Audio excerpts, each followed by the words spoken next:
পরিবারগুলো জর্জরিত হচ্ছে দারিদ্র্যের কষাঘাতে। আমি তার জীবন্ত সাক্ষী। মাননীয় মডারেটর, আমার বাবা যেদিন অদক্ষ শ্রমিকের গ্লানি নিয়ে মধ্যপ্রাচ্য থেকে ফেরত এলেন, সেদিন থেকে আমাদের সংসারে ছাড় পোকারা রক্ত চুষতে শুরু করেছে।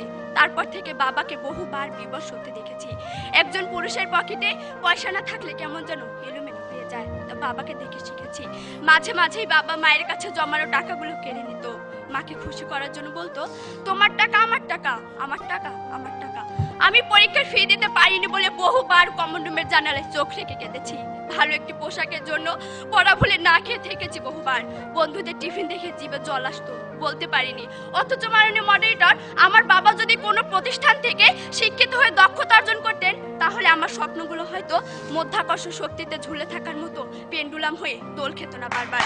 মাননীয় মডারেটর, 1971 7 কোটি বাঙালির কণ্ঠে সেদিন ধ্বনিত হয়েছিল, মোরা একটি ফুলকে বাঁচাবো বলে যুদ্ধ করি, মোরা একটি মুখের হাসির জন্য অস্ত্র ধরি। 44 বছর কেটে গেল, এখন 2015। মাননীয় মডারেটর, বর্তমান প্রেক্ষাপটে নতুন আঙ্গিকে যদি গানটিকে আবার গাইতে বলা হয়, তাহলে তার প্রথম লাইনটি হবে, মোরা একটি ভালো কাজের জন্য যুদ্ধ করি। প্রতিপক্ষ, এই যখন চরম বাস্তবতা, তখন আপনার মানবিক শিক্ষা আমাকে সেই একটি ভালো কাজের নিশ্চয়তা দিতে সক্ষম কিনা দয়া করে তা বলে যাবেন। মাননীয় মডারেটর, সবশেষে ব্যবহারিক শিক্ষা ও মানবিক শিক্ষাকে তুলনা করতে এই বিতর্ক মঞ্চকে সাক্ষী হিসেবে দাঁড় করছি। মানবিকতার জায়গায় দাঁড়িয়ে ব্র্যাকের কল্যাণে আমরা বিভিন্ন সামাজিক সমস্যা নিয়ে বিতর্ক করছি, কিন্তু এটিএন বাংলার স্টুডিও, এই ক্যামেরা, এই প্রযুক্তি যদি আমাদের পাশে এসে না দাঁড়াতো, তাহলে আমাদের যুক্তি, আমাদের তর্ক এদেশের লাখো কোটি মানুষের হৃদয়ে পৌঁছে দেওয়া সম্ভব হতো না। প্রতিপক্ষ, প্রযুক্তি তো ব্যবহারিক শিক্ষারই একটি অংশ। এই সত্য উপলব্ধি করার পরও কি ব্যবহারিক শিক্ষার প্রয়োজনীয়তা অস্বীকার করবেন? প্রশ্ন রইল।